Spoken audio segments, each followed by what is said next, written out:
200 Americans and other foreign citizens are set to leave Afghanistan.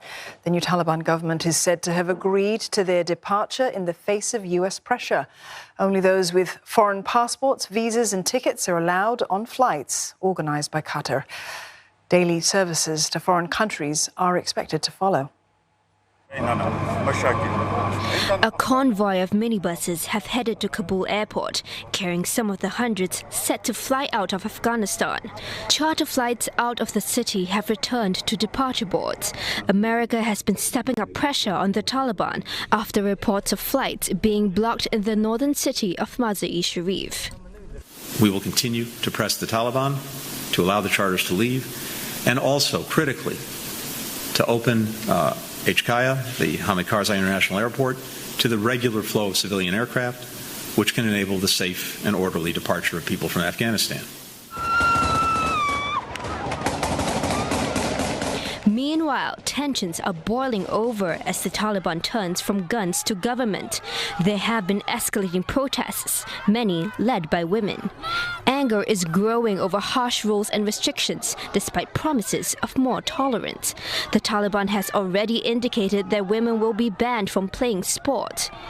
ټول خلک وویني اسلام دې ته اجازه نه ورکوي او اسلامي امارت هم دې ته اجازه نه ورکوي چې ښځې دې کرکټ وکړي یا دغسې لوبې چې په هغو کې د دوی بې ستري راځي اسلام دې ته اجازه نه ورکوي. The militants have moved to tighten a crackdown on dissent. Official permission is now required for demonstrations and slogans. The Taliban has warned of severe legal consequences for those who flout the rules. For more, Nick Harper joins us live now from Washington, D.C. Nick, a small victory for the United States in ensuring that Americans get to leave Afghanistan. That's right, Dawn. It's certainly a start, but it's not a whole heap of people. 200 in total, we're told. Some of them are Americans, some of them are other foreign nationals. It's not exactly clear at this stage the exact breakdown, so we don't know how many Americans precisely will be on that flight. Bear in mind that these are the first flights to leave Kabul airport for about 10 days since the US troops pulled out of Afghanistan. Now, we're told that this will be the beginning of daily chartered flights that will be allowed to leave. Of course, the proof will be in the pudding after 10 days of no chartered flights leaving the country. But we have seen this tremendous international pressure. The US leading the way. We had the US Secretary of State, Antony Blinken, travel to Germany for that 20-nation summit that was held on Wednesday. Really, all those allies and partners working together to try and pile on the pressure on the Taliban to ensure they uphold their commitments in the respect of allowing people to leave the country. But we are in this strange phase that essentially the US is having to work out day by day how it deals with the Taliban. We know that the White House has said it will not formally recognize the Taliban government, but at the same time, it needs the Taliban on side. It needs its cooperation. So it's baby steps at this stage from Washington trying to work out how to deal with the Taliban to make sure that these flights continue to leave. And meantime, Nick, there are still tens of thousands of Afghans who haven't been able to leave. Well, that's right, yes. So the people who will be on this flight that will be leaving are foreign nationals. They are not Afghans.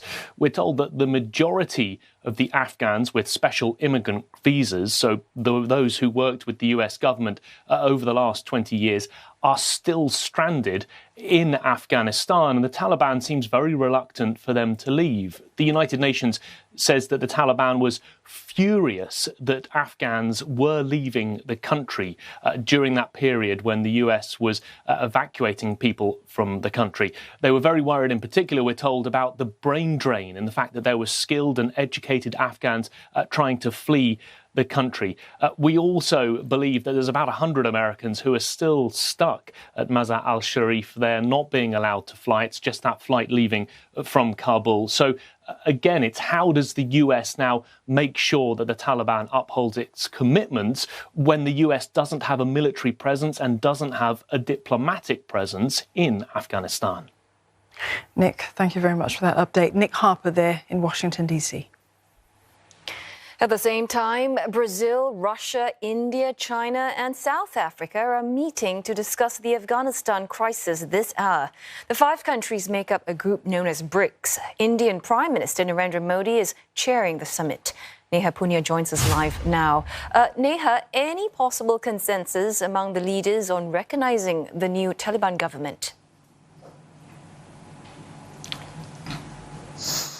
Well, most experts agree that this is one area where we will very likely see divergent views emerge from this particular meeting. We've seen how China's really the only member nation that has come forward and welcomed the formation of the interim government in Kabul, calling it a necessary step, one that could potentially end anarchy in Afghanistan. But India and Russia have taken far more conservative tones on this particular development. Many experts say that with many hardliners finding key positions in that government in Afghanistan, many of India's fears have been legitimized because the country has been on the fence about recognizing the Taliban officially for a while now, particularly given concerns about increase in terrorist activity in the Indian subcontinent. And while the country has officially engaged with the Taliban a few weeks ago, it's still not said anything about recognizing the Taliban. And Russia similarly also taking a conservative tone in the last few days, saying that it's too soon